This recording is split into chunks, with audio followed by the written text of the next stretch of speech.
کندهار ښاروالي د ښار په 10مه ناحیه اول ګذر کې 4 کوڅې په اساسي ډول رغوي.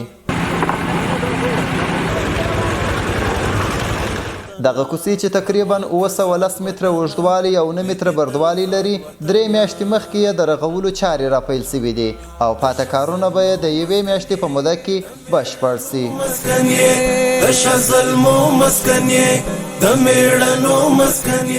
چې په دغه مرحله کې زموږ 290 متره اوږدوالی کار پای ته رسېدلی دی او نور پاته جریان لري چې فعلا اوس موږ پکې اخته یو.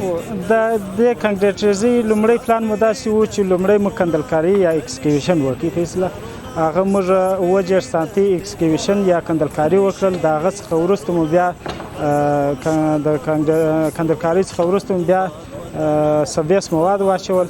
د سبیس موادو څخه بیا وروسته کانکریټایزي شروع کړل. په دغه ستره او رغنیزه پروژه کې هره ورځ 15 کسانو ته د کار کولو زمینه برابره سوې ده چې 10 کسان په مسلکي ډول او 15 کسان په غیر مسلکي ډول کار کوي. نو اوس موږ هم خوشحاله او د کلي محل خلک هم ټوله خوشحاله دي. د ښاروالۍ والا څه خوشحاله چې دا کارونه ډېر دي. د دغه کوڅو په اساسي رغولو سره د همدې سیمې خلکو زیاته خوښي وښودل او د کندهار ښاروالۍ څخه یې ځانګړې مننه وکړل.